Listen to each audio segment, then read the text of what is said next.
Kita mulai. Bismillahirrahmanirrahim. Alhamdulillahi rabbil alamin.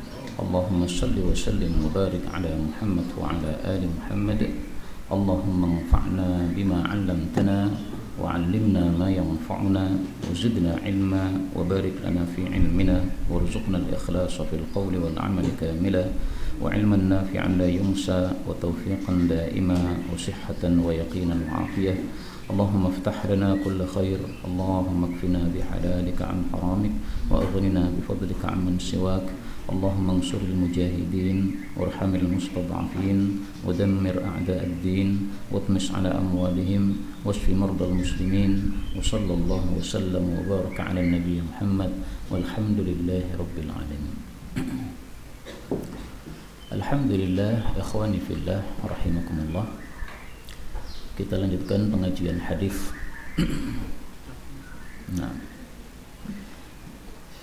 Masih melanjutkan kitab Sunan Abu Dawud, Sulaiman ibn al-Ash'ath as-Sijistani yang wafat tahun 275 rahimahullahu ta'ala. Dan kita sudah sampai pada hadis 469. فقال المؤلف رحمه الله تعالى ونفعنا به وبعلومه في الدارين آمين.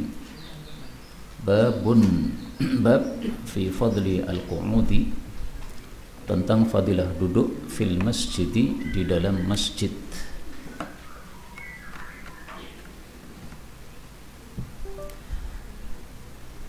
Jadi duduk di dalam masjid ini termasuk amalan ibadah.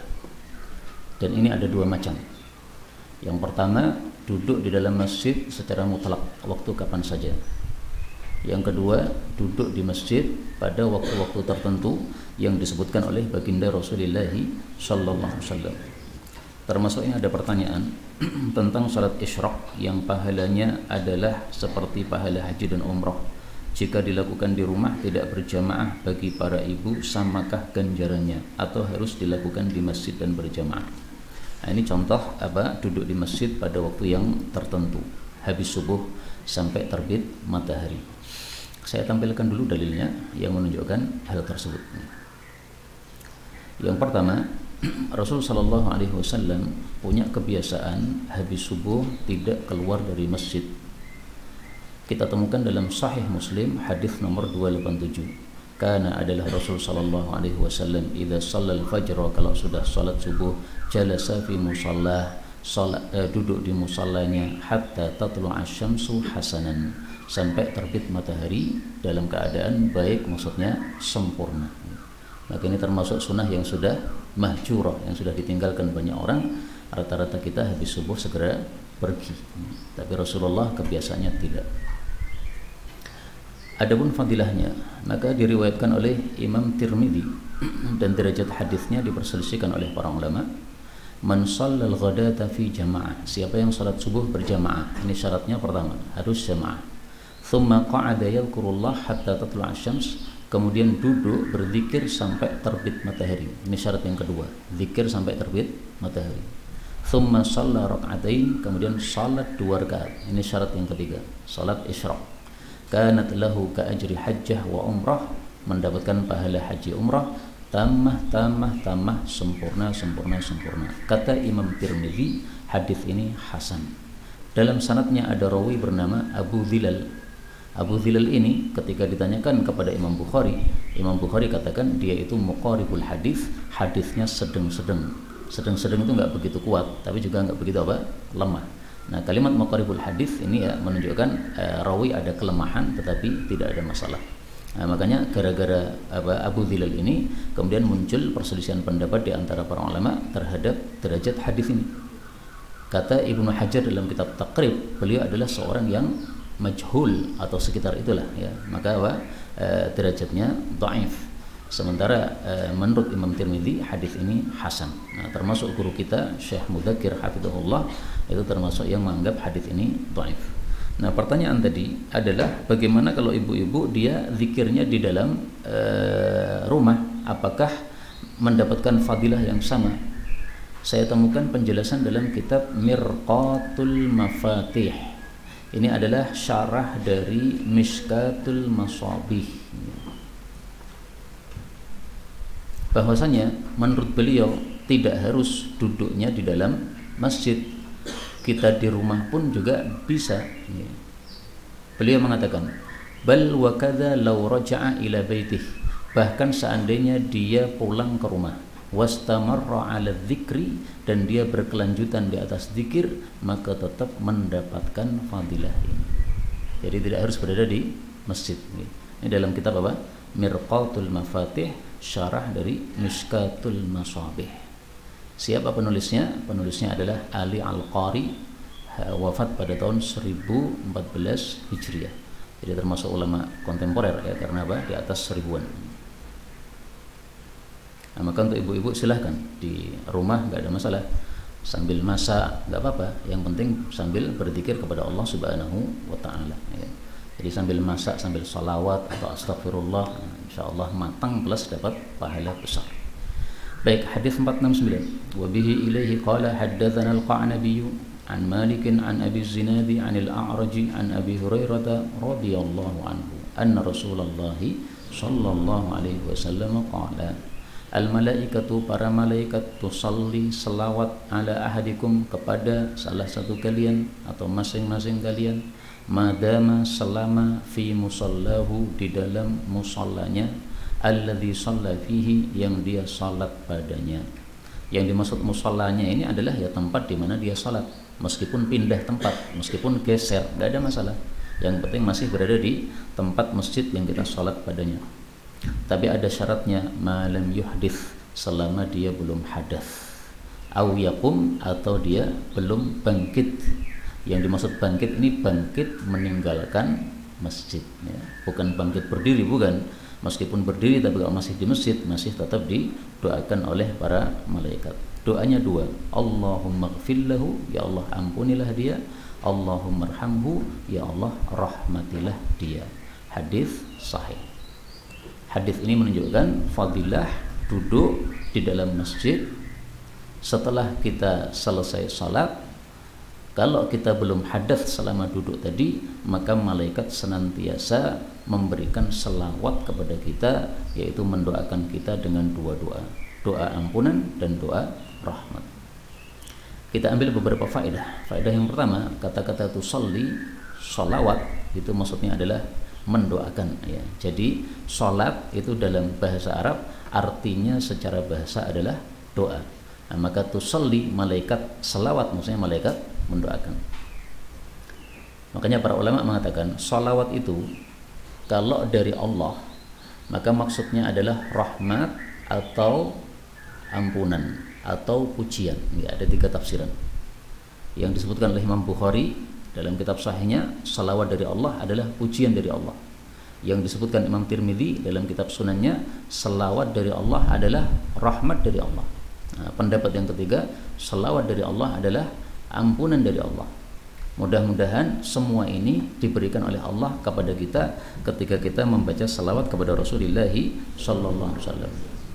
Adapun salawat dari makhluk itu maksudnya adalah mereka memintakan atau mendoakan kepada Allah Subhanahu wa Ta'ala ya, mendoakan seseorang kepada Allah Subhanahu wa Ta'ala. Nah, doanya ternyata ini, Allahumma gfir lahu, Allahumma arhamhu.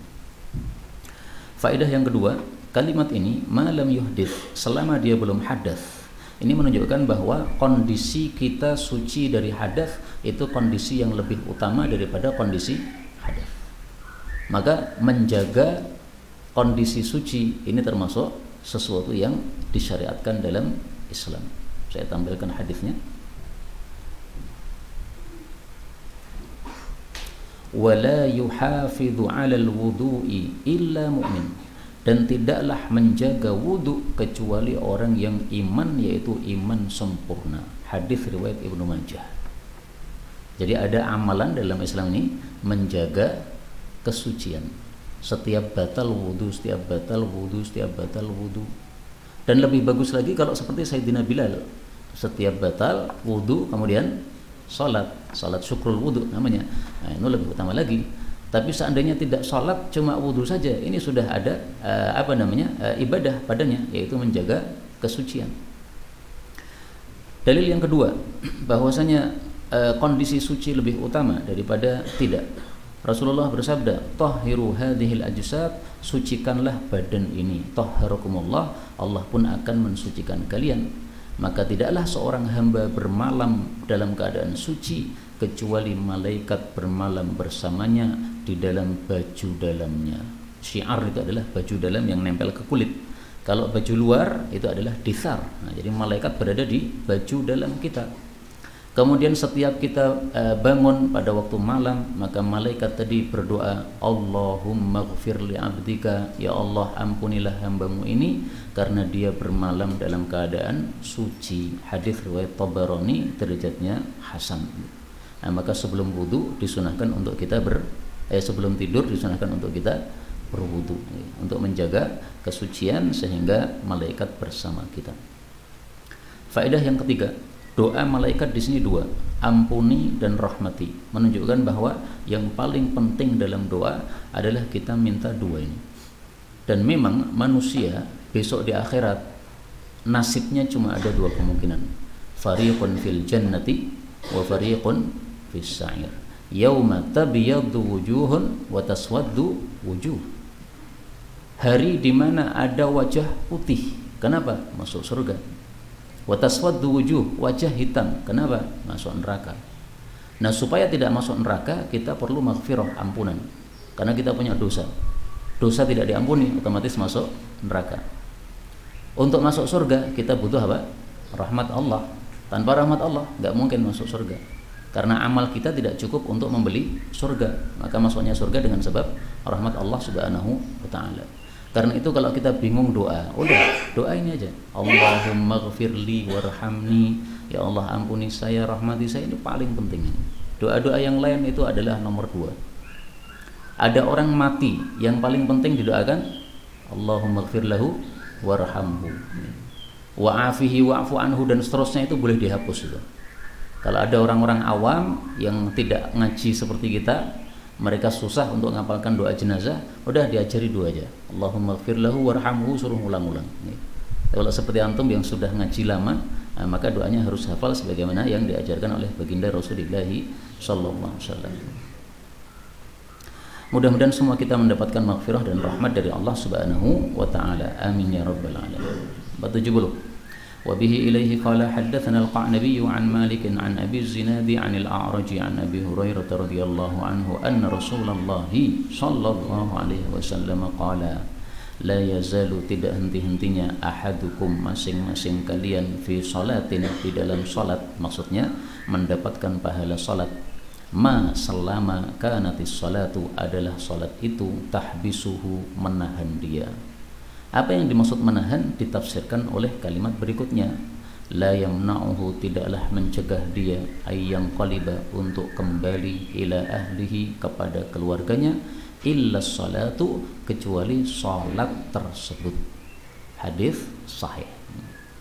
Jadi maksudnya kalau kita salat kemudian menunggu salat sunnah, kemudian menunggu salat jamaah dilakukan di masjid, maka kita duduk menunggu itu sudah mendapatkan pahala salat. Maka menunggu imam 10 menit meskipun kita dalam keadaan tertidur itu sudah mendapatkan pahala salat. Tapi syaratnya harus di dalam masjid. Kalimat ini, maka nanti salatu tahbisuh, selama salat itu menahan dia, maksudnya dia tidak pulang dari masjid, dia masih berada di dalam masjid. Kalau kita di luar masjid, maka fadilah ini enggak ada. Maka kalau kita menunggu, hendaklah kita berada di dalam masjid, jangan di luar. Banyak orang nunggu biasanya nongkrong-nongkrong di luar kan. Nah, itu fadilahnya kurang. Kalau mau fadilah yang besar, masuk masjid. Dalilnya apa? Hadis yang lain.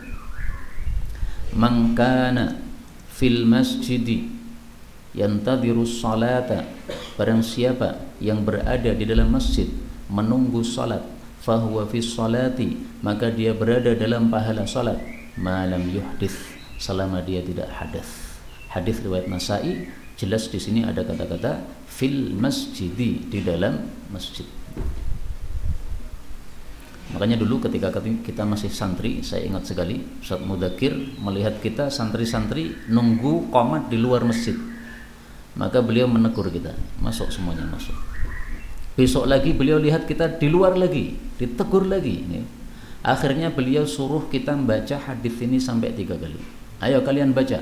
Man kana fil masjidi yantadhirus shalah fahuwa fis shalah. Diulang 3 kali. Kita suruh ngulang 3 kali. Nah, dari pengajaran itu sampai hari ini saya masih ingat.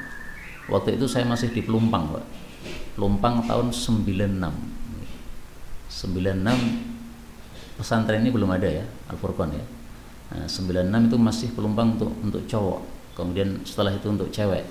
Nah, ini hadis ini dibacakan oleh beliau untuk menyemangati santri-santrinya supaya masuk ke dalam masjid. Dan ini teori yang sangat bagus ya, mengulang hadis 3 kali supaya orang mengingat hadis yang dibaca tersebut. Hadis berikutnya 471. Wa bihi ilaihi qala hadatsana Musa bin Isma'il qala hadatsana Hammadun an Thabitin an Abi Rafi'in an Abi Hurairah radhiyallahu anhu anna Rasulullah sallallahu alaihi wasallam qala la yazalu, tidak henti-hentinya al-abdu, seorang hamba, fi salatin, di dalam salat, yaitu dalam pahala salat, maka selama ada fi musallahu, pada tempat salatnya, yantadhirus salah, menunggu salat, yaitu menunggu salat jamaah. Taqulul malaikah, malaikat berkata, Allahumma ighfir lahu, Allahumma arhamhu, ya Allah ampuni dia, rahmati dia, hatta yang syarifa, sampai dia pergi, au yuhditha, atau sampai dia hadas. Jadi penyebab doanya berhenti itu kalau pergi atau hadas. Hadas nggak didoakan. Faqila, maka ditanyakan, ma yuhdits, apa maksudnya hadas? Jadi ada orang Arab nggak paham makna hadas. Qala, dijelaskan oleh Abu Hurairah. Jadi yang qala di sini bukan Rasul ya, tapi perkataannya Abu Hurairah. Yafsu, dia buang angin tanpa suara, au yadrid, atau buang angin dengan suara. Jadi bahasa Arab itu bahasa yang kaya. Buang angin dibedakan. Kalau pakai suara yadrid, kalau tidak ada suara yafsu. Berbeda dengan bahasa Indonesia, tidak ada perbedaan. Ada nggak perbedaannya, Pak? Nggak ada ya. Kenapa tanpa suara disebut yafsu? Kenapa? Ya mungkin karena suaranya fs. Ya. Kalau yadrid, kenapa Ustaz? Kata beliau turut gitu. Ini kebiasaan orang Arab begitu, ngasih nama suara sesuai dengan bunyi yang terdengar. Suara ayam disebut apa dalam bahasa Arab? Kalau kita kur gitu kan ya. Dalam bahasa Arab qorqoroh. Dalam Bukhari ada fayuqarqiruha fi udhuni walihi ka qarqaratid dadajah, seperti suaranya ayam. Nah, maka kalau bahasa kita kukuruyuk, nah, maka bahasa Arab qorqoroh. Nah, nanti silahkan dikumpulkan ya, suara-suara dalam bahasa Arab itu ada hadisnya. Contoh yang paling gampang bahwasanya bahasa Arab sangat kaya tentang suara binatang-binatang yang disebut oleh Nabi dengan macam-macam. Ittaqillah ya Abul Walid, bertakwalah kepada Allah ya Abul Walid, jangan sampai kamu datang besok di hari kiamat membawa unta yang kamu pikul sementara dia punya rugha, suara. Atau kamu pikul sapi, dia memiliki khuwar, juga suara. Atau kamu pikul kambing dan dia memiliki thu'aj, ini juga suara. Semuanya suara, Pak. Tapi karena binatangnya berbeda, namanya juga berbeda. Makanya bahasa Arab itu bahasa yang paling mulia, ini bahasa yang paling utama. Meskipun ada hadis yang dhaif dalam hal ini, tapi tetap saja bahasa Arab bahasa yang mulia. Ahibbul Arab li thalathin, cintailah orang Arab karena 3 hal. Pertama, karena saya Nabi adalah orang Arab. Yang kedua, karena Quran itu bahasanya Arab. Yang ketiga, bahasa ahli surga adalah bahasa Arab. Ini hadis riwayat Tabarani, kata Syalbani palsu ya, tapi ada juga yang mengatakan hanya dhaif, tidak sampai palsu. Ibnu Taimiyah mengatakan bahwasanya ucapan silafi hadis ini hasan, itu maksudnya adalah hasanun matnuhu, bagus matanya, bukan hasan sanadnya ya, tapi isinya bagus karena isinya sesuai dengan dalil-dalil yang lain. Rasulullah orang Arab. Benar enggak? Benar. Quran bahasa Arab, jelas. Adapun perkataan ahli jannah adalah bahasa Arab, ini zahir cerita dalam Al-Quran. Ya, mereka menggunakan bahasa Arab karena memang bahasa Arab yang diceritakan dalam Quran. Wallahu a'lam. Jadi bapak-bapak, ibu-ibu tenang aja. Di dunia nggak bisa bahasa Arab, insya Allah masuk surga bisa bahasa Arab. Tenang aja.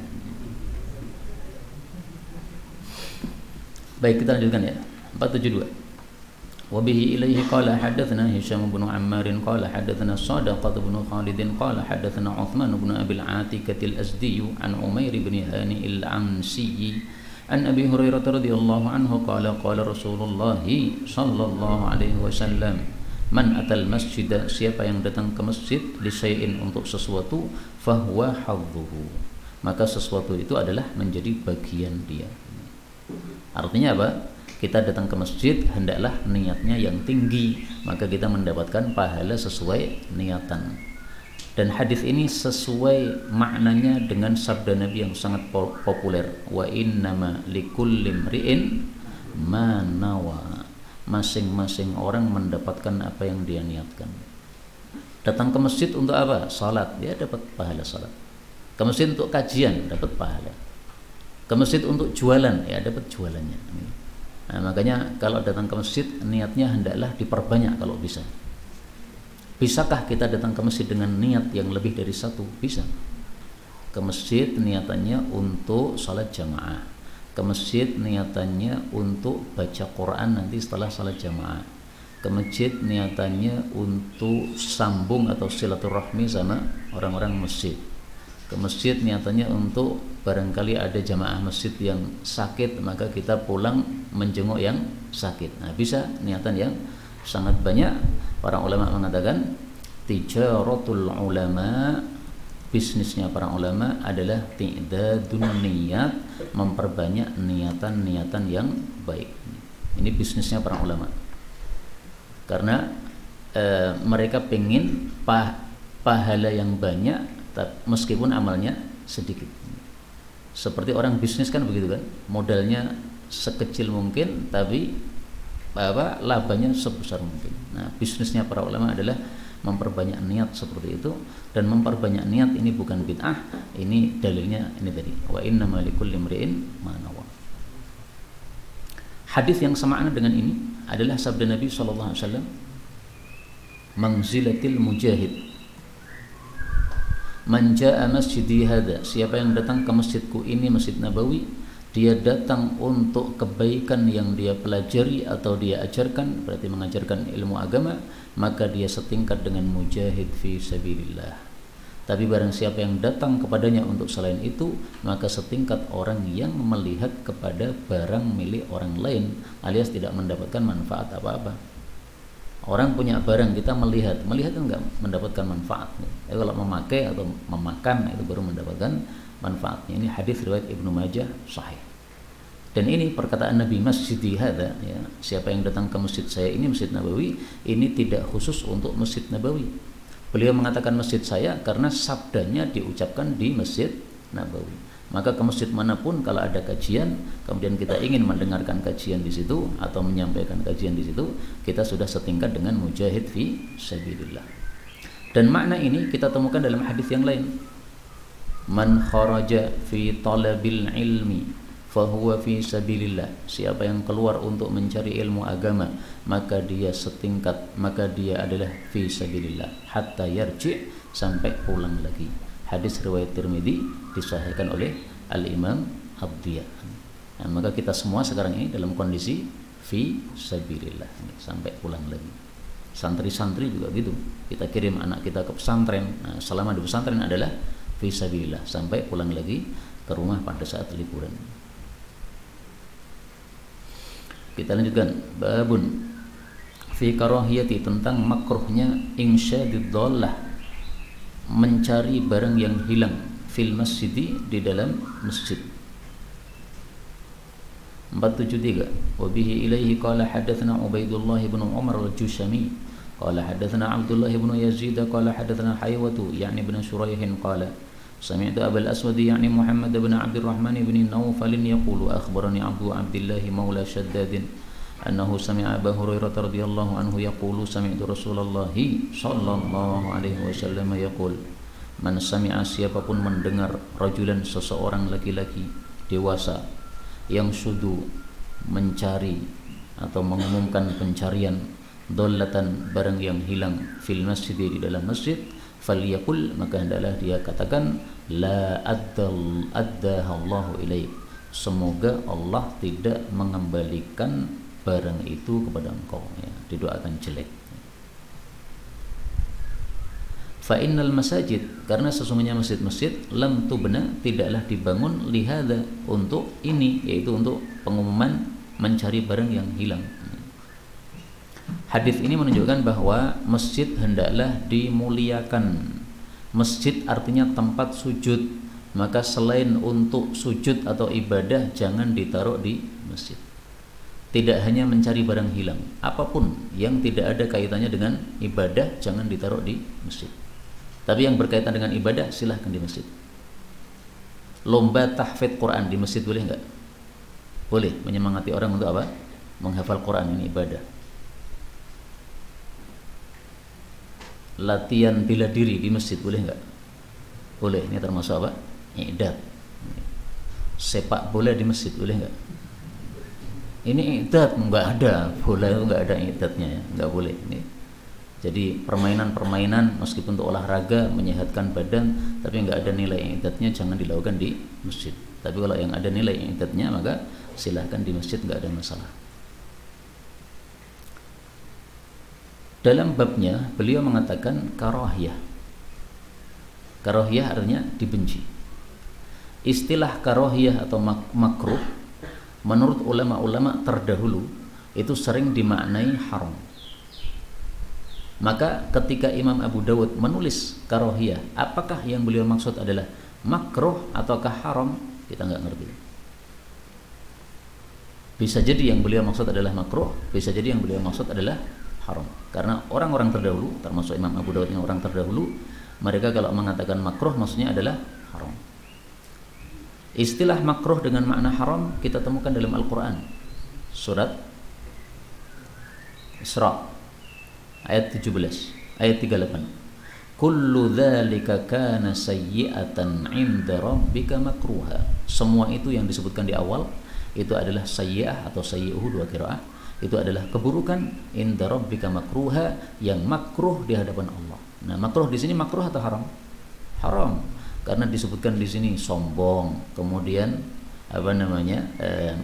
mengurangi timbangan, kemudian makan harta anak yatim, kemudian membunuh orang, kemudian zina, semuanya haram ini. Maka ringkasnya, apa hukum mencari barang yang hilang dalam masjid? Hukumnya apa? Diperselisihkan oleh para ulama. Mayoritas para ulama mengatakan hukumnya adalah makruh. Sebagian kecil ulama mengatakan hukumnya adalah haram. Kenapa haram? Satu, karena dilarang oleh Rasulullah SAW, dan hukum asal larangan adalah haram. Yang kedua, didoakan buruk, semoga barangmu nggak kembali. Doa buruk tidak pantas diberikan kecuali orang yang melakukan apa? Keharaman atau kemaksiatan. Maka ada dua pendapat di sini, ada yang mengatakan makruh, ada yang mengatakan haram. Selain dilarang untuk mencari barang yang hilang di dalam masjid, dalam hadis yang lain disebutkan apa lagi? Bisnis atau jual beli. Itu dalam riwayat Tirmidzi. Kalimatnya, la arbahallahu tijarataka idza ra'aitum mayyabi, kalau kalian melihat orang yang berjual atau membeli di dalam masjid, maka katakan semoga Allah tidak kasih untung dalam bisnismu ini. Ini hadis riwayat Tirmidzi sahih. Adapun tambahan ini, barang siapa yang kalian melihatnya mendendangkan syair di dalam masjid, maka ucapkanlah faddallahu fak, semoga Allah robek mulut kamu itu. Nah, ini tambahan ini riwayat Tirmidzi ini tidak sahih. Maka kemarin sudah kita bahas bahwa syair itu hukumnya sama dengan ucapan biasa, ya. Syair yang baik maka seperti ucapan yang baik. Maka kalau ucapan yang baik boleh dalam masjid, berarti syair yang baik juga boleh di dalam masjid. sahabat Nabi yang ahli syair, Hasan bin Thabit. Dia malah disiapi oleh Nabi mimbar di dalam masjid, dia disuruh berada di atas mimbar menyampaikan syair. Maka berarti menunjukkan syair di masjid tidak ada masalah. Seperti anak-anak TPA di masjid diajari nyanyi, nggak apa-apa kalau isinya baik. Tapi kalau TPA mengajarkan misalnya balonku ada 5, nah itu jangan di masjid. Keluar dari masjid dulu, baru balonku ada 5. Kalau masuk masjid, nah nama-nama Nabi misalnya itu nggak ada masalah. Nyanyi-nyanyi nama-nama Nabi.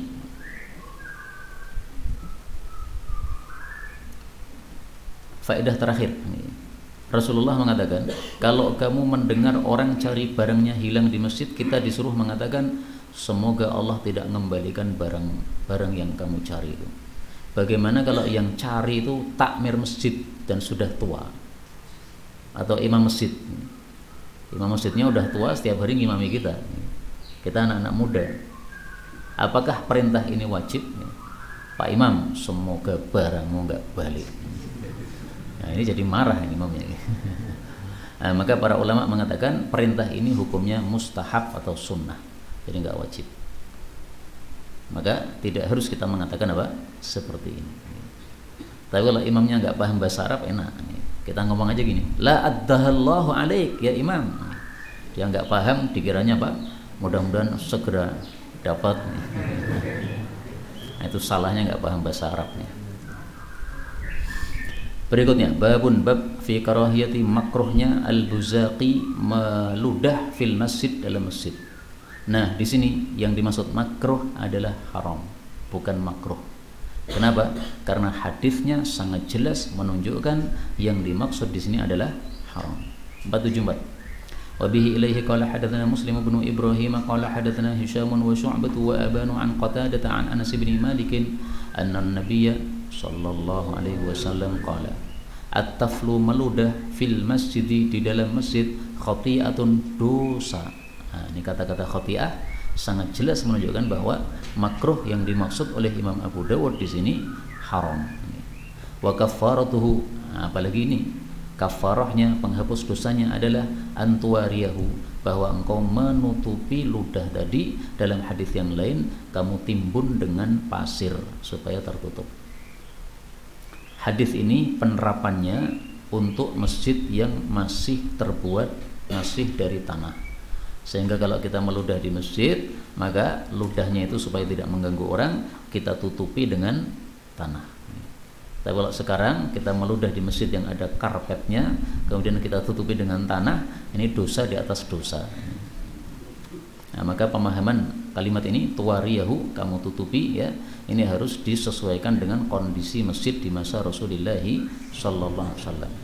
Jadi ada sabda-sabda Nabi yang tidak boleh kita pahami sesuai teksnya, nggak bisa. Ada hadis-hadis Nabi yang kalau dipahami sesuai teksnya malah rusak maknanya. Contohnya ini, saya kasih contoh lagi. Hadis Nabi nggak mungkin dipahami sesuai teksnya. Beliau mengatakan, kalau kalian datang ke kakus, maka jangan menghadap ke arah kiblat, tapi hendaklah membelakangi kiblat. Hendaklah dia menghadap timur atau menghadap barat. Bisa nggak diterapkan di Indonesia? Nggak bisa. Karena kalau kita menghadap timur atau barat, malah menghadap ke arah kiblat.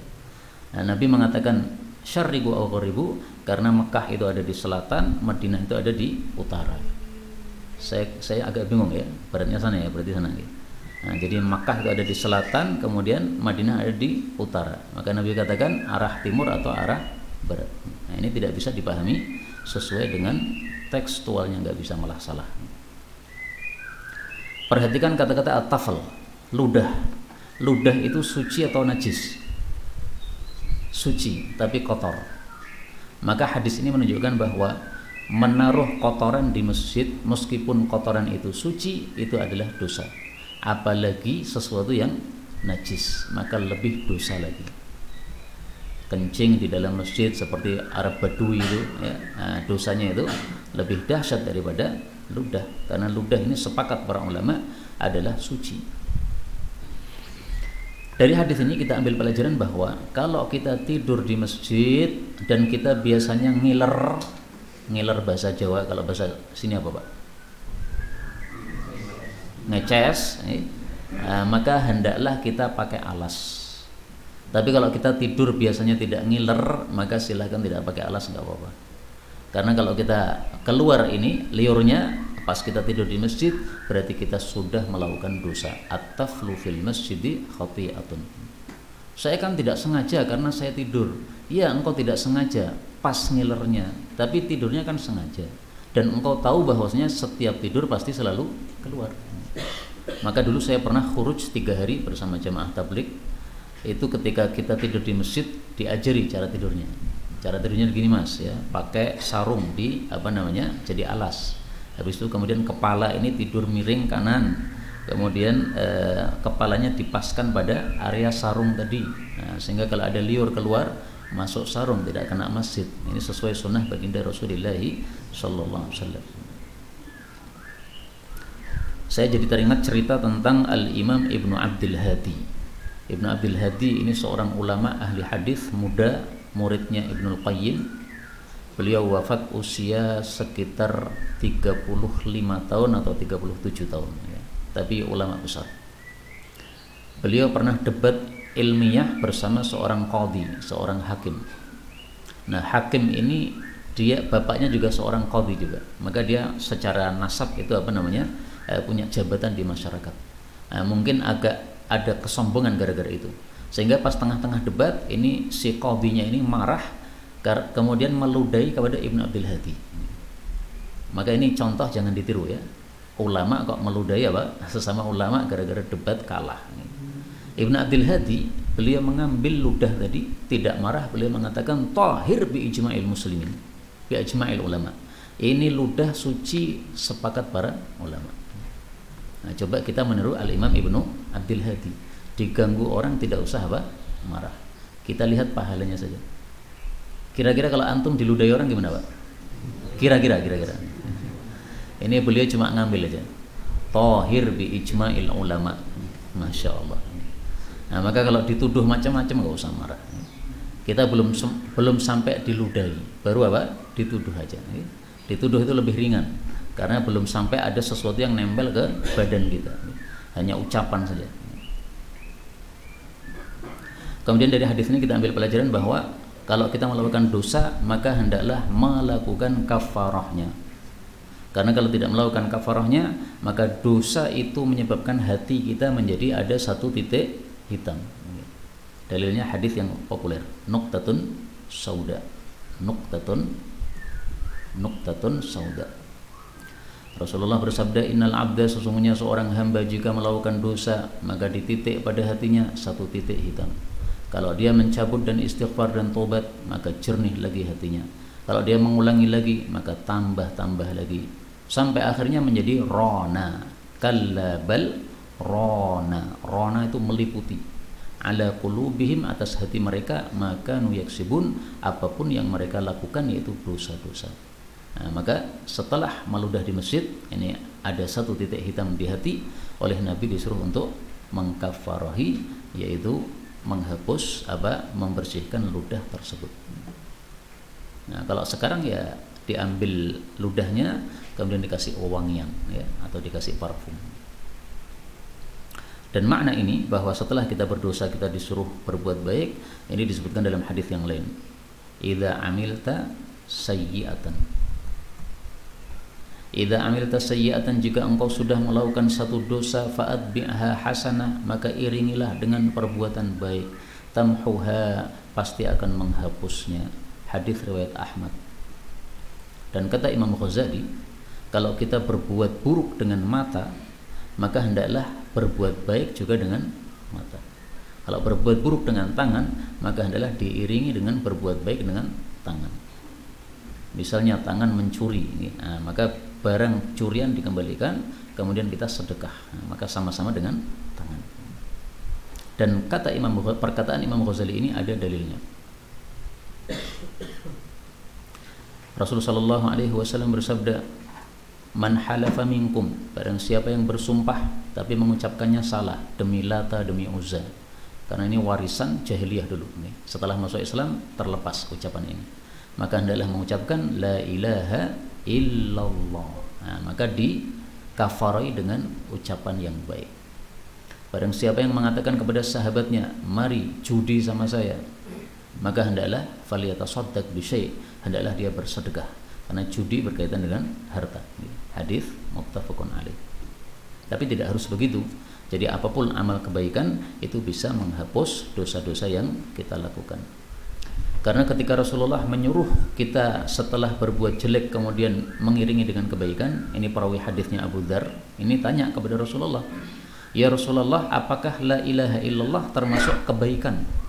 Maka beliau bersabda, bahkan la ilaha illallah adalah kebaikan yang paling afdalul hasanat. Maka bisa dengan mengucapkan la ilaha illallah. Dan ada satu ulama ditanya oleh seseorang, bagaimana caranya saya supaya menghentikan maksiat. Nah, ulama ini paham manusia itu paling cinta sama harta.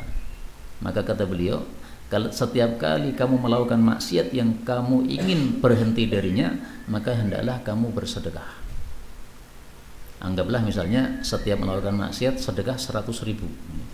Nah, maka pasti dia akan menahan diri dari apa? Maksiat. Karena iman-iman sama uang 100.000. Nah, kalau di TF ke saya juga boleh. Nah, untuk mau tobat dari apapun, nah, maka silakan setiap melakukan TF 100, lumayan kan, saya dapat 1 juta kalau 10 kali, lumayan. Nah, maka manusia cara menghilangkan kemaksiatan dari dirinya adalah apa? Dengan cara-cara seperti itu. 475. Wabihi ilaihi qala hadatsana Musaddad qala hadatsana Abu Awana an Qatadah an Anas bin Malik radhiyallahu anhu qala qala Rasulullah sallallahu alaihi wasallam al-buzaku, meludah, fil masjid, di dalam masjid, khati'atun, adalah dosa, wa kafaratuha, dan kafarahnya, dafnuha, menimbunnya. Ini sudah dijelaskan tadi ya, karena masjidnya adalah dari tanah. 476. Wabihi ilaihi qala hadatsana Abu Kamil qala hadatsana Yazid yani bin Zurai' an Sa'id an Qatadah an Anas bin Malik radhiyallahu anhu qala qala Rasulullah sallallahu alaihi wasallam an-nukha'ah, dahak, fil masjid, di dalam masjid, fa dzakara mithlahu, yaitu dosa. Jadi mau ludah, mau dahak, mau apa? Upil, mau curak, mau blobok, mau apa? Iler, semuanya ya. Kotoran-kotoran adalah tidak boleh di dalam masjid. 477. Wa bihi ilaihi qala hadatsana Qa'nabi qala hadatsana Abu Mawdud an Abdurrahman bin Abi Hadrat al-Aslami annahu qala sami'tu Abu Hurairah radhiyallahu anhu yaqul qala Rasulullah sallallahu alaihi wasallam man dakhala, barang siapa yang masuk hadzal masjid, masjid ini, fa bazaqa fihi, lalu meludah padanya, au tanakhama, atau berdahak, falyahfir, maka hendaklah dia melobangi atau menggali, falyatmir finhu, maka hendaklah dia menimbunnya, fa illam yaf'al, kalau dia tidak melakukan itu, falyabzuq, maka hendaklah dia meludah, fi thawbihi, pada bajunya, thumma yakhruj bihi, kemudian hendaklah dia keluar dengannya. Nah, ini yang cocok untuk kondisi masjid kita sekarang, yaitu kalau terpaksa meludah pada saat berada di masjid, nggak bisa keluar, maka kita meludah pada baju kita ya, kantongan gini, atau pecinya dilepas, nah, diludahkan pada peci, nah, kemudian nanti apa? Pecinya dicuci. 478. Wabihi ilaihi qala hadatsana Hannad bin Sari an Abil Ahwas an Mansur an Rabi'i an Tariq bin Abdullah al-Muharibi qala qala Rasulullah sallallahu alaihi wasallam idza qama, apabila berdiri, ar-rajulu, seorang laki-laki, ila salati, kepada salat, au qala, atau Nabi bersabda, ini rawinya ragu-ragu, idza shalla ahadukum, apabila salat salah satu kalian, fala yabzuq, maka janganlah meludah, amamahu, di depan dia, walakin, akan tetapi, an yaminihi, wala, dan jangan pula an yaminihi, di kanan dia, enggak boleh depan, enggak boleh kanan, walakin, akan tetapi, an tilqai, ke arah yasarihi, kirinya, dengan syarat ingka nafariqan, jika kiri itu kosong, enggak ada orang, atau tahta qadamihi, di bawah telapak kakinya, al yusra, yang kiri, thumma liyaqul bihi, kemudian hendaklah dia menggosok dengannya, yaitu menggosok dengan tangan kirinya tadi, kaki kirinya tadi. Hadis ini sahih. Hadis ini penerapannya di luar masjid. Adapun di dalam masjid maka tidak boleh meludah di masjid. Jadi kalau kita sholat di masjid, kemudian kita terpaksa meludah di tengah-tengah sholat, kita ngamalkan hadis yang sebelumnya tadi, yaitu ditaruh di baju. Tapi kalau kita sholat di rumah kita atau di luar masjid, maka kalau kita terpaksa meludah di tengah-tengah sholat, pilih salah satu dari dua. Bisa ke arah kiri dengan syarat kiri tidak ada orang, atau ke bawah kemudian diusap dengan telapak kaki kiri yang kita ludahi tersebut. Tidak boleh ke depan, tidak boleh ke kanan. Pertanyaan, kenapa ke depan nggak boleh? Karena menghadap Allah Subhanahu wa Ta'ala dan karena arah kiblat. Jadi sebabnya apa? Karena arah kiblat harus dimuliakan, dan yang kedua karena kita menghadap sama Allah. Saya tampilkan dalilnya bahwasanya sebabnya adalah karena arah kiblat. Mantafala, barang siapa yang meludah ke arah kiblat, maka dia akan datang pada hari kiamat ludahnya berada di antara kedua matanya. Dan ini berlaku hukum meludah pada semua kondisi, tidak hanya pada saat salat. Jadi kondisi apapun jangan meludah ke arah kiblat, karena arah kiblat itu arah yang dimuliakan. Kalau nekat meludah ke arah kiblat, maka besok ludah kita dikumpulkan oleh Allah di sini, di kiamat, besok pada hari kiamat. Hadis riwayat Abu Dawud sahih. Adapun dalil bahwasanya kita sedang menghadap Allah pada saat kita salat menghadap kiblat, dalilnya hadis berikutnya 479 kita baca. Wabihi ilaihi qala hadatsana Sulaiman bin Dawud qala hadatsana Hammad qala hadatsana Ayyub an Nafi' an Ibnu Umar radhiyallahu anhuma qala bainama tatkala Rasulullah sallallahu alaihi wasallam yakhutubu berkhutbah yauman, pada satu hari, tiba-tiba ra'a, beliau melihat nukhamatan daha fi kiblatil masjid, di kiblat masjid, maksudnya di tembok yang kiblatnya masjid. Fataghayyadha, maka beliau marah ala nasi, kepada para manusia. Jadi marah boleh atau tidak? Boleh, yang penting pada tempatnya. Rasulullah pun juga kadang-kadang marah. Thumma, kemudian hakkaha, beliau itu mengeriknya. Jadi ludahnya sudah kering sehingga dikerik. Qala, rawi mengatakan wa ahsibuhu mestinya ya. Dan saya mengira dia sama ya, ahsabu sama, dua qiraat. Wa ahsabuhu, dan saya mengira dia, qala mengatakan, fada'a, maka Nabi meminta bi za'faranin, minyak wangi za'faran, falattakhahu, lalu beliau menorehkannya bihi, pada tempat ludah tadi. Wa qala, dan beliau bersabda, innallaha, sesungguhnya Allah, qibala wajhi, di hadapan wajah ahadikum, salah satu kalian, idza shalla, ketika dia salat, fala yabzuq baina yadayhi, maka janganlah meludah ke arah depannya. Inilah alasan kenapa tidak boleh meludah ke depan. Alasan yang kedua yaitu karena menghadap kepada Allah Subhanahu wa Ta'ala. Qala Abu Dawud rawahu Isma'il wa Abdul Warith an Ayyub an Nafi' wa Malik wa Ubaidillah wa Musa bin Uqbah an Nafi' nahwa Hammad illa annahu lam yadhkur az-za'faran, wa rawahu Ma'mar an Ayyub wa athbata az-za'faran fihi, wa dzakara Yahya bin Sulaiman an Ubaidillah an Nafi' al-khaluqa. Jadi ada yang menyebutkan khaluq, ada yang menyebutkan za'faran. Ini dua jenis minyak wangi yang dipakai oleh orang-orang Arab. Maka sama saja maksudnya, yaitu bekas yang sudah kotor dengan ludah, maka hendaklah diganti dengan parfum yang wangi. Maka inilah yang kita terapkan di masa sekarang ya. Kalau sudah terlanjur meludahi masjid, setelah kita bersihkan dengan tisu, maka kita kalau bawa parfum, maka parfumnya dioleskan di tempat tersebut.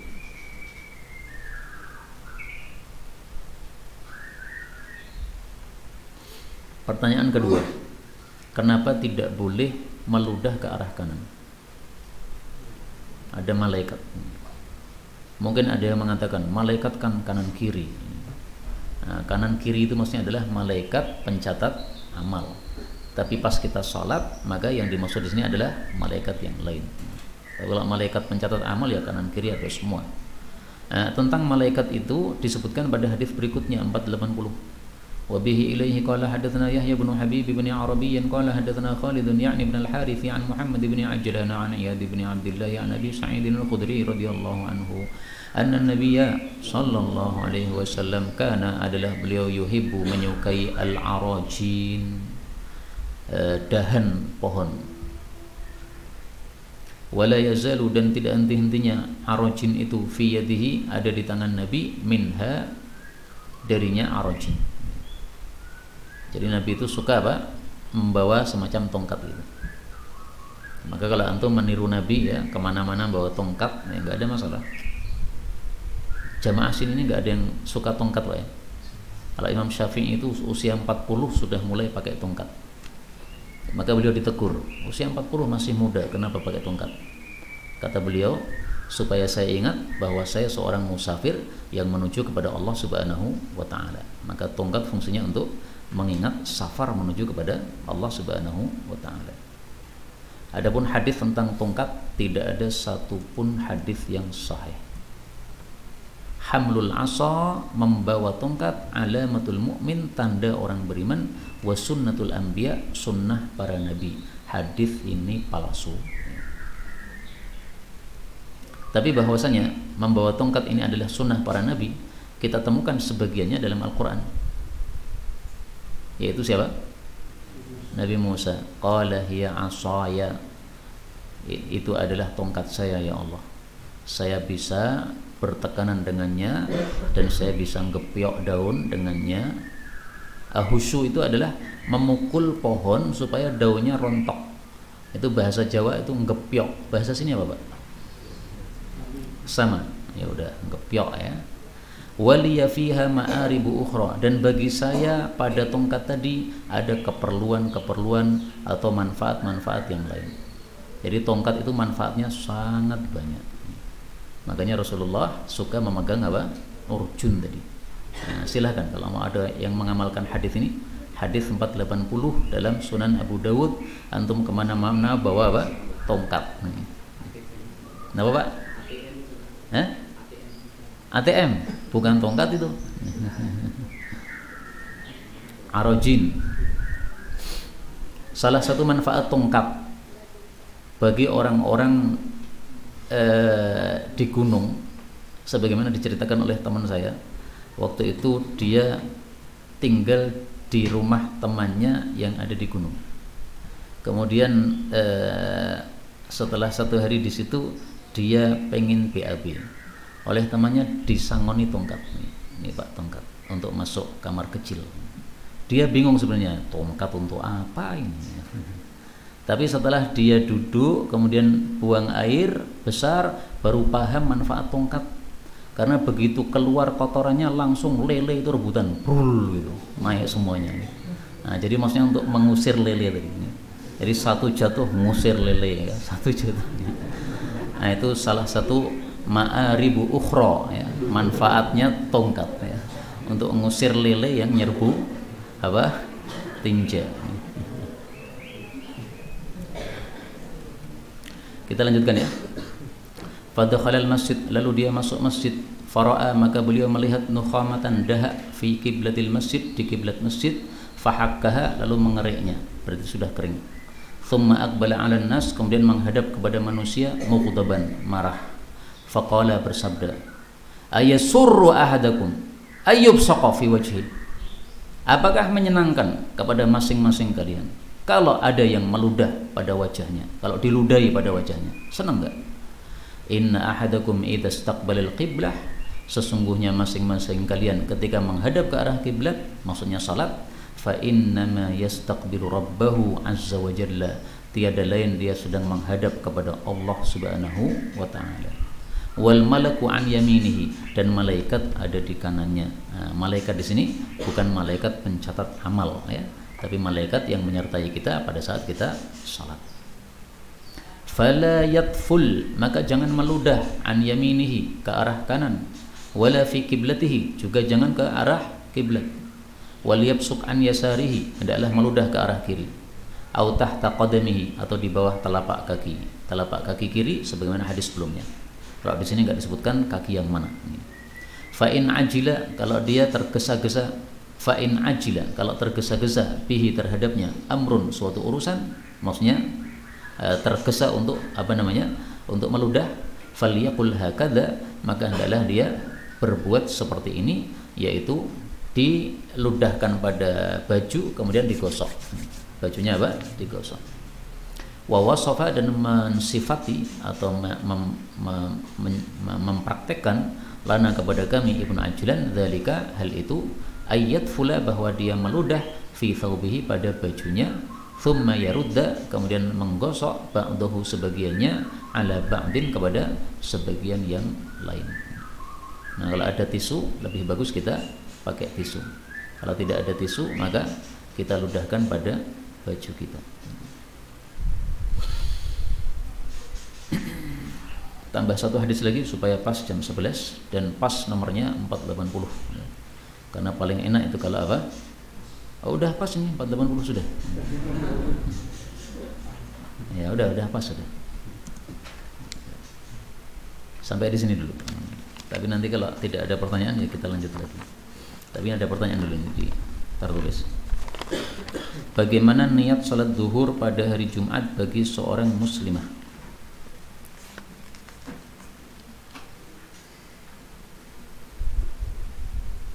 Saya temukan di dalam kitab Majma'uz Zawaid dari perkataan Ibnu Mas'ud radhiyallahu anhu.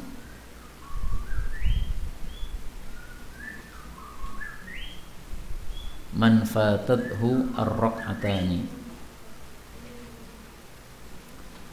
Ibnu Mas'ud mengatakan, siapa yang mendapati salat Jumat satu rakaat maka hendaklah menambah satu rakaat yang lain, berarti masih sah. Wa man fatathu rak'atan, tapi siapa yang telatnya dua rakaat, falyusalli arba'a, maka hendaklah dia salatnya 4 rakaat. 4 rakaat di sini ditafsiri oleh para ulama yaitu salat zuhur. Artinya dia tidak mendapatkan Jumatan. Maka pertanyaan ini tadi ya, bagaimana niatnya? Ya niatnya adalah salat zuhur. Kenapa kok salat zuhur? Karena dia tidak memenuhi syarat untuk salat Jumat. Salat Jumat harus berjamaah. Dia enggak berjamaah, berarti salatnya zuhur. Bagaimana tata cara salat di dalam kendaraan bagi musafir? Apakah keterangan saat posisi berdiri tetap dalam keadaan berdiri pada bus atau kereta, tatkala rukuk sujud barulah posisi duduk? Selama ini posisi duduk dari awal sampai salam, karena pernah mendengar penjelasan dari seorang ustadz posisi berdiri sebaiknya berdiri. Saya dengar dari guru kami Syekh Abdus Salam Asy-Syu'air bahwasanya posisi duduk itu adalah ketika tidak mampu untuk berdiri. Maka pas kita sholat, apakah pada waktu takbiratul ihram itu tidak mampu berdiri? Kalau mampu maka hendaklah pas takbiratul ihram kita berdiri. Jadi dalam bis kalau ada tempat untuk berdiri ya, dan tampaknya ada ya, karena antara tempat duduk dengan tempat duduk itu ada tempat luang, nah kita bisa berdiri di situ. Allahu Akbar. Kemudian setelah itu ketika rukuk kan nggak mungkin kan, karena kursi yang di depan, maka hendaklah dia kemudian duduk. Maka duduknya itu dilakukan ketika tidak mampu untuk berdiri saja. Ini untuk salat wajib ya maksudnya ya. Tapi kalau salat sunnah, maka salat sunnah boleh dengan duduk maupun dengan berbaring. Jadi panjenengan misalnya lagi malas untuk salat malam, itu jangan ditinggalkan salat malam. Silahkan tetap salat malam pakai bantal. Bantalnya di utara, kemudian tidur miring, kemudian salat sambil di atas bantal. Enggak apa-apa. Pahalanya 1/4. Kalau duduk pahalanya separuh, kalau berbaring pahalanya 1/4. Saya seumur hidup pernah melakukan cuma sekali, salat tahajud dengan berbaring. Tujuannya supaya mengamalkan ilmu. Tapi ternyata nggak berhasil. Baru surat Fatihah udah ngeblas tidur. Saya bangun kaget, astagfirullah, kok sudah jam sekian ya. Itu baru sekali itu saya ngamalkan dan udah nggak ngamalkan lagi, nggak berhasil, susah. Berwudu dengan segelas air, apakah air yang diambil bisa dari air yang berada di ember yang tidak sampai 2 kullah atau air dari keran air? Sama aja. Air suci maka bisa untuk bersuci. Jadi kaidahnya air suci bisa untuk bersuci. Ini kaidahnya Al-Imam Syaukani dalam kitabnya Durarul Bahiyah. Kajiannya ada di YouTube saya, Pusat Kajian Hadis Solo, ya. Kitab Durarul Bahiyah, karya Imam Syaukani. Udah katam itu. Bagaimana menyikapi seorang pendidik tatkala santri melakukan bullying atau mengucap bahasa kata-kata yang menghina santri lain? Perlukah ada sanksi supaya jera? Karena biasanya menjadi keberlanjutan tatkala anak tersebut naik kelas. Banyak faktor penyebabnya. Ini kadang terjadi di MI, MTS untuk anak yang tidak berani akan terzalimi sehingga menjadi tidak betah. Ya ini kewajiban atau tugasnya para pendidik. Jadi pesantren itu tidak hanya mengajarkan ilmu atau transfer ilmu saja, tapi juga mendidik supaya mereka punya adab kepada Allah dan kepada diri sendiri dan kepada manusia.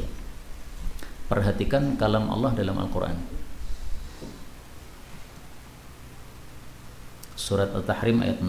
Ya ayyuhalladzina amanu qu anfusakum wa ahlikum nara. Wahai orang-orang beriman, jagalah dirimu dan keluargamu dari neraka.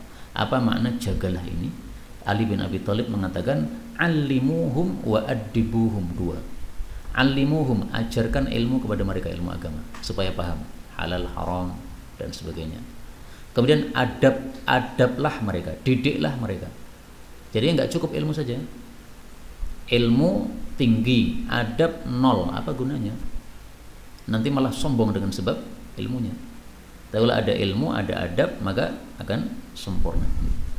Nah, adapun pertanyaan tadi, apakah perlu untuk membuat sanksi? Ya nggak ada masalah. Jadi boleh pendidik itu atau guru itu memberikan hukuman kepada murid-muridnya, nggak ada masalah. Ibnu Abbas itu memborgol kakinya Ikrimah supaya dia belajar sungguh-sungguh tafsir Al-Quran, supaya nggak main kemana-mana. Itu sampai kakinya diborgol dengan apa? Dengan belenggu. Maka kalau Ustadz Mudzakkir kirim santri-santrinya yang belum hafal di Lampung ini, ada berapa Ustadz? 7 ya. Nah, itu masih kecil itu, nggak ada borgolnya itu.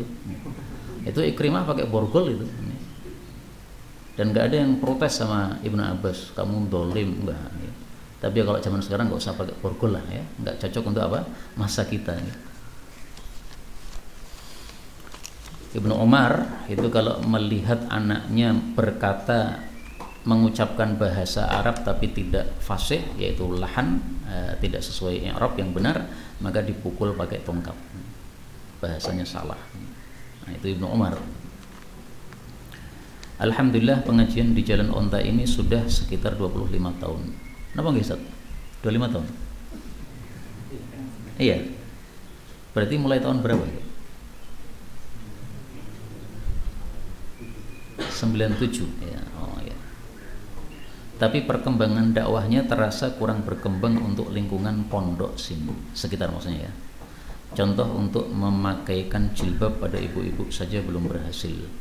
Tapi saya mendengar ibu-ibu tersebut pernah bilang, kami nggak mau kalau ngaji bareng di pengajian umum di pondok, malu. Apa yang bikin malu? Mungkin karena orang-orang pondok itu orang-orang surga semua.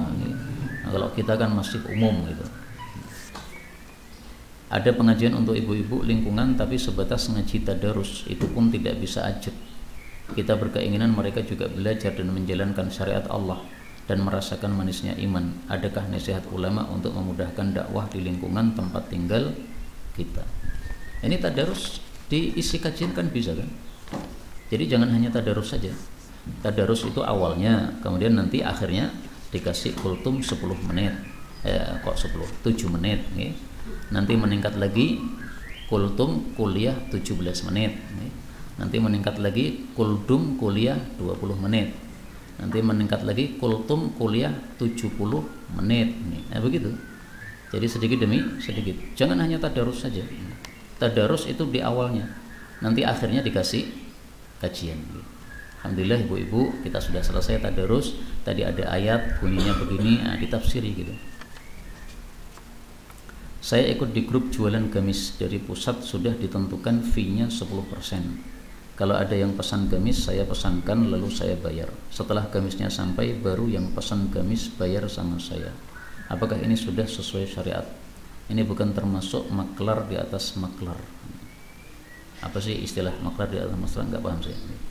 Tapi intinya gini, ketika ada toko, dia menjual barang, kita tidak memiliki barang tersebut, tapi dia sudah mengizinkan kita untuk menjualkan barang itu namanya kita sebagai wakil, maka boleh. Maka ini tidak termasuk dalam bab larangan menjual barang yang bukan milik kita. Rasulullah memang bersabda, la tabi' ma laisa indaka. Kamu jangan menjual sesuatu yang tidak ada pada dirimu. Maksudnya barang yang bukan milikmu jangan kamu jual. Ini hadis riwayat Imam 4. Nah, tapi kalau dia sudah mengizinkan, nggak ada masalah. Pak, saya ikut jualan Pak. Oh ya silakan. Nanti labanya terserah ngambil berapa. Pokoknya dari saya sini. Nah, boleh. Atau tadi ya, harganya sekian, jangan diubah-ubah.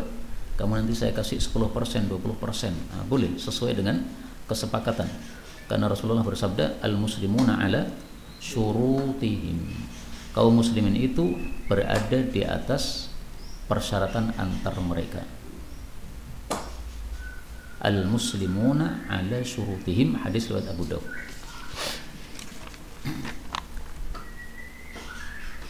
Termasuk dropship itu enggak apa-apa kalau memang sudah apa? Wakil ya.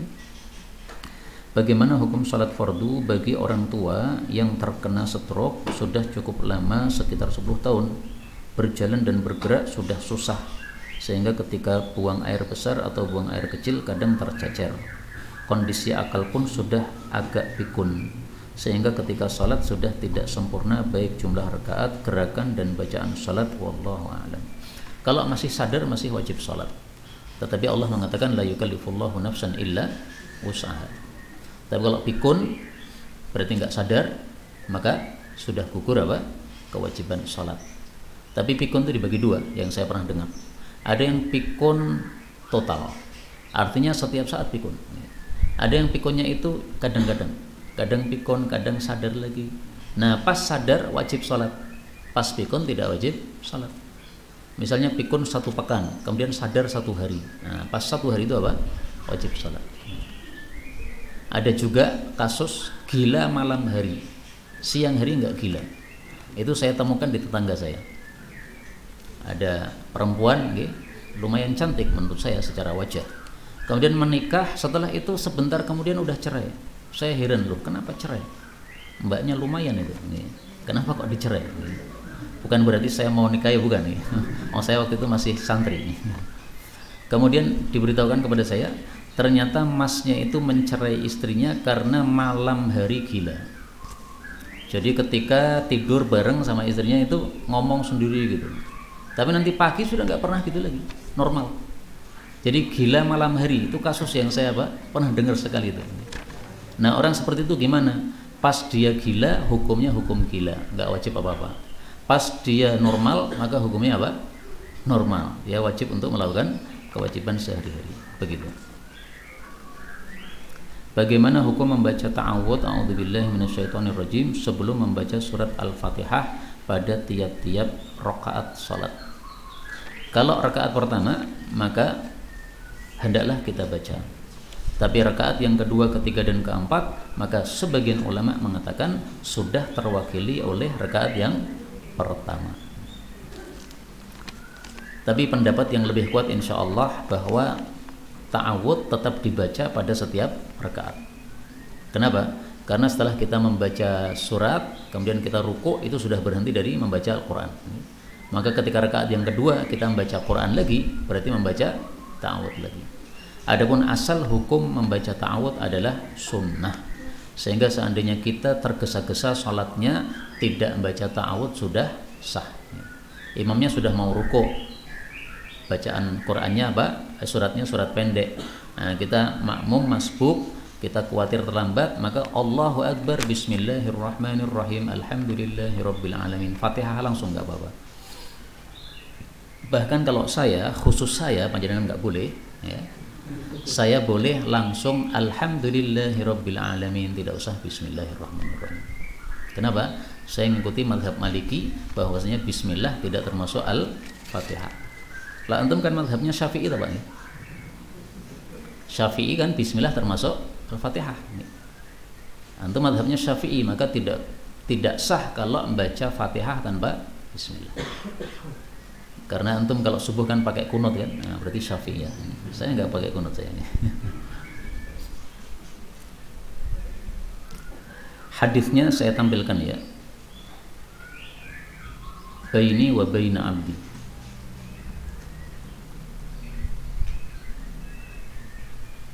Sesungguhnya Allah Subhanahu wa taala membagi salat, yaitu membagi Al-Fatihah, antara saya dengan hamba saya. Qasamtus salata baini wa baina abdi nisfaini, menjadi separuh, menjadi dua bagian. Kalau hambaku mengatakan Alhamdulillahi Rabbil Alamin, maka Allah jawab Hamidani abdi. Nah, di sini tidak disebutkan Bismillahirrahmanirrahim. Padahal di sini Rasulullah menjelaskan tentang surat As-Salah. Surat As-Salah adalah surat Al-Fatihah. Nama lain dari Al-Fatihah adalah As-Salah. Qasamtus salah, qasamtul Fatihah. Kenapa Al-Fatihah disebut salat? Karena wajib dibaca pada setiap salat apapun. Nah, tapi kalau antum mau mengikuti mazhab Maliki ya silahkan. Berarti tidak usah membaca apa? Bismillah, sah. Tapi saya sarankan setiap baca Fatihah mari kita membaca Bismillah. Pertama karena lebih utama. Yang kedua khurujan minal khilaf, supaya keluar dari perselisihan pendapat para ulama. Tadi tetap dalam hati saya meyakini Bismillah bukan Fatihah berdasarkan hadis ini sahih. Jika seseorang sakit, jika ingin sembuh dari sakitnya, maka ia bersedekah. Apakah ada dalilnya? Ada. Dawu mardakum bis sadaqati. Dawu, obatilah mardakum, orang sakit kalian, bis sadaqah, dengan sedekah. Ibu kita sakit, supaya ibu segera sembuh, kita sedekah sambil berdoa. Sedekah, ya Allah sembuhkanlah ibu saya. Nah, kalau orangnya sendiri yang sedekah juga nggak apa-apa, nggak ada masalah. Dan hadis ini diriwayatkan oleh Abu Syekh, derajatnya hasan. Apakah ada keutamaan sedekah di hari Jumat? Ini mungkin yang dimaksud Jumat berkah ini, ya enggak? Yang ada adalah fadilah hari Jumat. Afdalul ayyami indallahi yaumul jum'ah. Hari yang paling utama di hadapan Allah adalah hari Jumat. Hadis riwayat Baihaqi sahih. Nah, para ulama mengatakan amalan dilakukan pada waktu yang utama, pahalanya menjadi utama. Sebaliknya, amalan dilakukan di hari yang utama, amalan buruk dilakukan di hari yang utama, maka dosanya juga lebih dahsyat. Dan itu berlaku juga untuk tempat. Tempat utama, maka amal di situ lebih utama. Dosa di situ juga lebih besar. Saya tampilkan dalilnya. Wa may yurid fihi bi ilhadin bi dzulmin. Surat Al-Hajj ayat 25. Barang siapa yang yurid, apa yurid? Menghendaki. Baru menghendaki, belum melakukan. Baru ingin saja. Fihi, di dalam Mekah, bi ilhadin, melakukan penyimpangan, yaitu bidzulmin, yaitu kedzaliman. Nudzikhu min adzabin alim, akan kami siksa. Dan ini dialami atau dirasakan oleh banyak orang. Saya tanya kepada teman saya setelah pulang haji, Pak, ada pengalaman apa di waktu haji?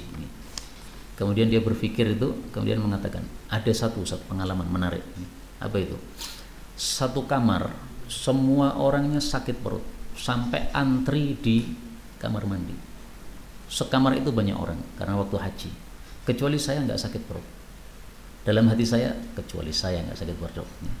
Langsung saat itu juga langsung sakit perut, dan dia langsung antri bersama mereka. Itu gara-gara apa? Batin saja. Maka jangan batin yang macam-macam di Mekah. Kalau di Jawa nggak apa-apa. Batin begitu nggak langsung sakit nggak. Kalau di Mekah, nah ini Allah katakan yurid, baru ingin saja udah dihukum oleh Allah Subhanahu wa Ta'ala. Bahkan cerita saya dapatkan langsung dari Ustadz Abu Abdillah. Beliau pulang dari haji, saya tanya, ada pengalaman apa? Beliau katakan, kita pulang dari Masjidil Haram bingung kemana-mana, kosannya di mana itu nggak ketemu. Sampai muter-muter mungkin 1 jam mungkin, sampai lelah. Akhirnya setelah lelah sudah duduk, udah istighfar saja sama Allah, astagfirullah, zikir, wirid. Ternyata setelah itu kos-kosan di depan mata. Bayangan Pak. Padahal udah lelah, pusing nggak dapat. Ternyata di depan mata. Nah terus saya tanya, apa sebabnya itu? Karena kita memudahkan. Jadi waktu keluar kan bareng kan. Terus ada yang bertanya, ini nanti gimana pulangnya supaya apa namanya nggak ada yang tersesat. Alah gampang, cuma deket aja. Nah, meremehkan gitu, malah dibuat bingung sama Allah. Nah, maka jangan meremehkan di dalam apa di kota Mekah. Hati-hati. Ada lagi yang punya pengalaman, silahkan bercerita di sini. Kalau saya umrah pada tahun 2010, menurut saya nggak ada pengalaman apa-apa. Pengalamannya satu aja. Waktu itu kan masih jomblo ya, belum nikah. Terus saya lihat paman saya itu masuk hotel sama istrinya. Kemudian di sebelahnya lagi ada seorang perempuan belum nikah, dia masuk hotel sendiri. Saya juga masuk hotel sendiri. Saya cuma batin, wah kenapa nggak bareng aja masuknya? Batin aja tapi, maksudnya saya lamar boleh nggak itu gitu. Tapi nggak berani. Bagaimana posisi imam jika yang sholat semua wanita, imamnya wanita? Ketika imamnya berada di depan maka sah, ketika imamnya berada di tengah-tengah barisan maka lebih utama. Kenapa di tengah-tengah barisan lebih utama? Karena itulah yang dilakukan oleh Aisyah, istrinya Rasulullah Shallallahu Alaihi Wasallam. Kira-kira Aisyah sama orang zaman sekarang lebih paham agama siapa Pak? Aisyah. Wastahunna.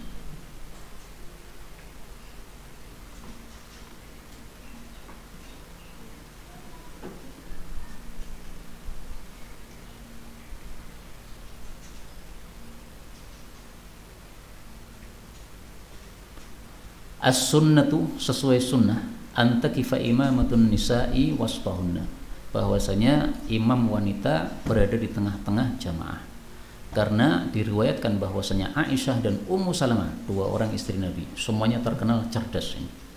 Keduanya mengimami para wanita, maka keduanya berdiri di tengah-tengah mereka. Kata-kata di tengah itu maksudnya bukan di depan tengah, tapi betul-betul sejajar dengan mereka. Jadi kalau saya sarankan ya imam di tengah aja, jangan maju. Tapi kalau maju gimana? Ya sah. Apa yang harus dilakukan ketika seorang sujud sahwi tapi lupa jumlah sujud sahwinya? Apakah sudah 2 atau belum? Wah ini lupa di atas rupa ini.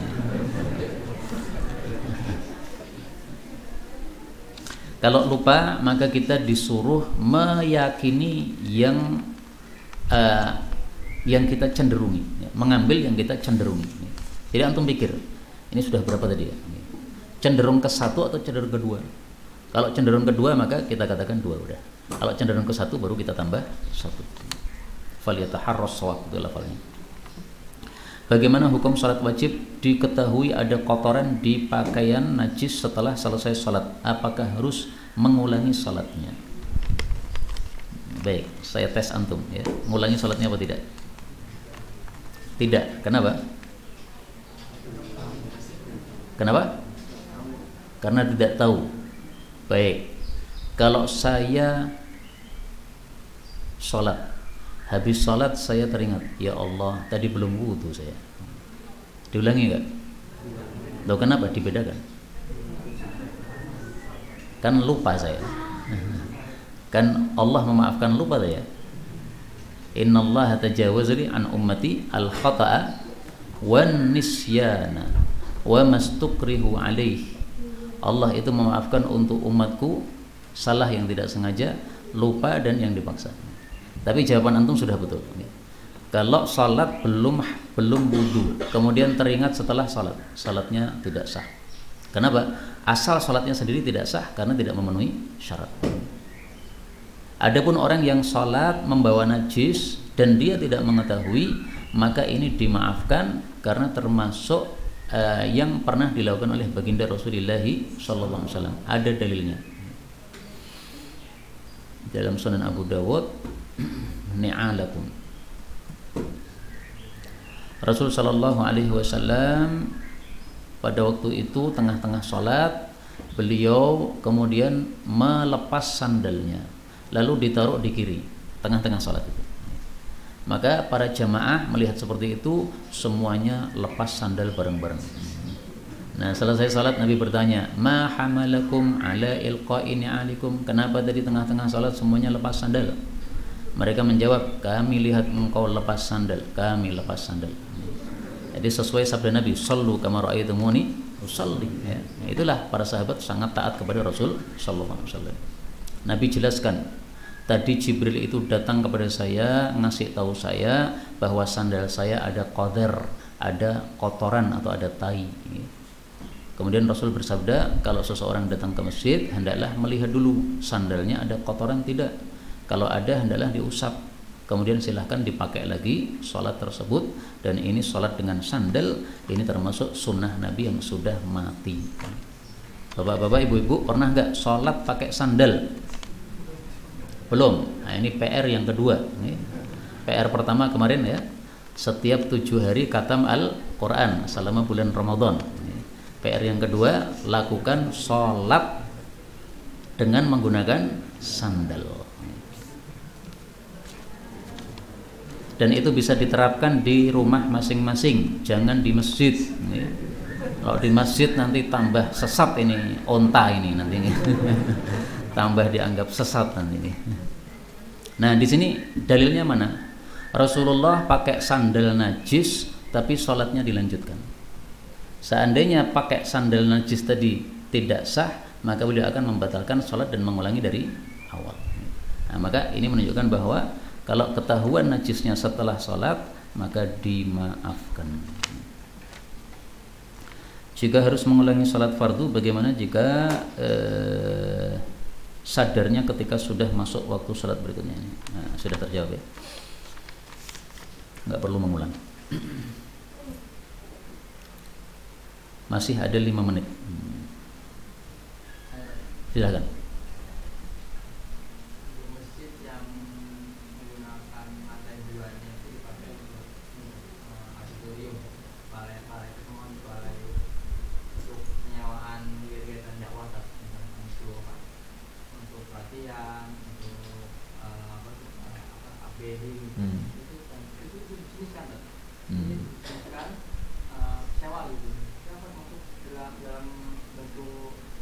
Jual beli. Itu yang dimaksud jual beli itu akadnya. Nah, maka akadnya tidak dilakukan di dalam masjid tapi di luar masjid. Ada kantornya kan. Nah, maka kalau kita mau pakai situ kan datang ke kantor kan. Kemudian ada akad di situ. Akadnya jangan dilakukan di dalam masjid, tapi di kantor masjid. Enggak ada masalah.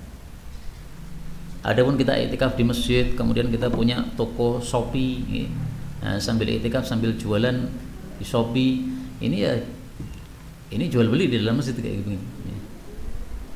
Maka Shopee-nya ditutup kalau apa sahabat? Iktikaf. Itu berarti iktikaf kita tidak iktikaf yang sempurna. Tapi hukum asal jual beli di masjid itu makruh sama dengan tadi mencari barang yang hilang, makruh. Termasuk juga iklan dagang di masjid, nah, itu tidak pantas. Jadi iklan dagang ditempelkan di pengumuman masjid itu enggak pantas. Sayyidina Umar ketika menjadi khalifah, beliau membuat satu ruangan di samping masjid.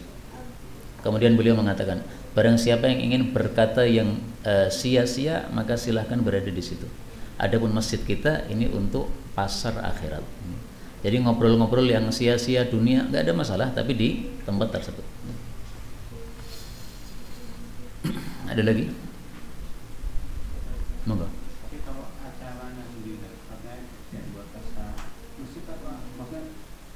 Penyewaan di situ apa nggak menyelisih apa tujuan dibuat masjid? Iya.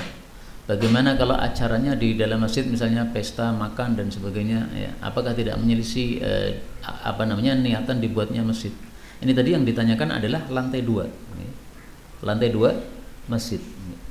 Nah, maka kalau yang yang digunakan sholat hanya lantai 1, kemudian yang di lantai 2 memang sejak awal digunakan untuk selain sholat, yang zahir bagi saya tidak ada masalah. Tetapi ketika kita mengumpulkan dana harus jujur. Tidak boleh kita kumpulkan dana mengatakan untuk sholat sementara ternyata digunakan untuk gedung. Jadi pengumpulan dananya gimana? Ya, kumpulkan dana untuk gedung masjid, bukan untuk masjidnya. Maka orang yang cocok wakaf untuk masjid dia akan wakaf. Yang tidak cocok untuk gedung dia juga tidak akan memberikan wakaf tersebut. Begitu. Wallahu a'lam. Ada lagi?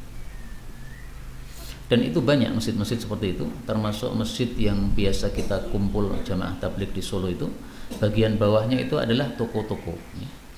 Nah, toko itu untuk menghidupi masjid. Toko kan ada ininya kan, bulanannya kan, nah, bulannya masuk ke kas masjid.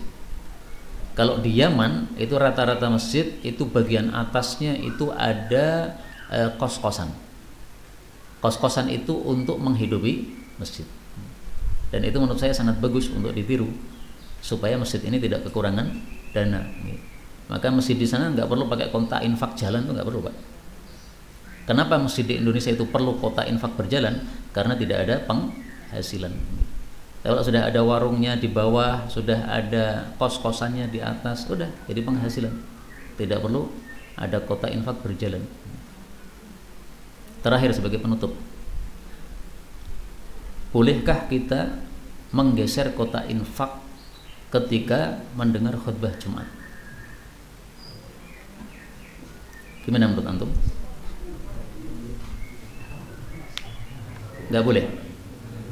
Kalau nggak boleh nanti digerutui orang. Ini jamaah onta ini. Dalam hadis sahih, waman massal hasa, siapa yang menyentuh kerikil faqad lagha, berarti dia sia-sia tidak dapat pahala Jumatan. Nah, ada yang mengatakan kalau kerikil kecil saja sudah begitu, apalagi kota infak yang besar. Itu bisa dijawab juga. Ini kan menyentuh, saya nggak nyentuh kok, dorong saya. Sama-sama tak ya? Jawaban sesuai perkataan.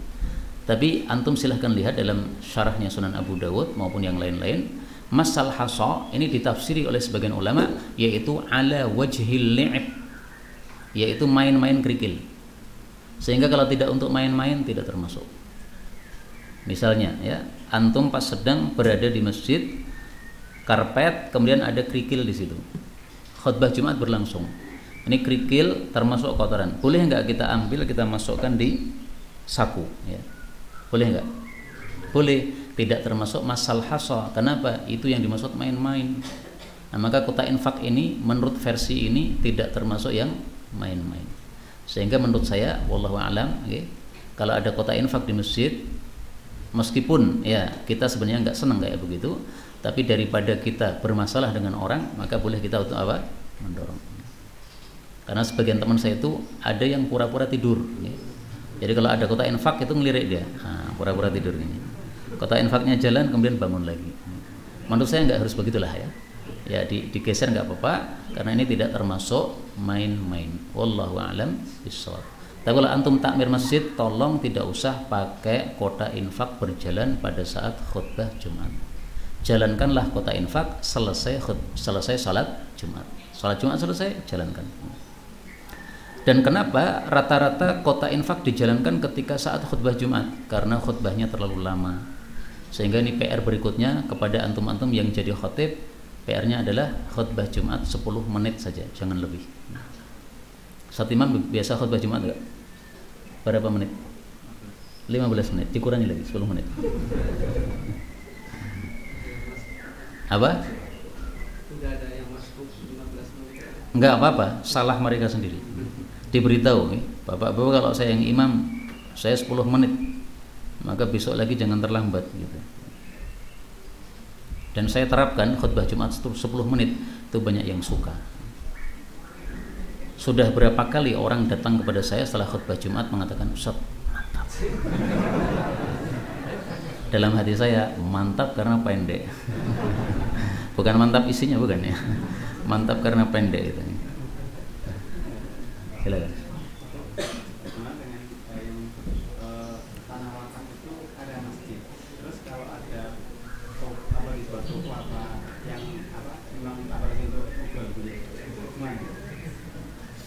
Tanah wakaf diperuntukkan untuk masjid, tapi kemudian dibuat pertokoan. Ini.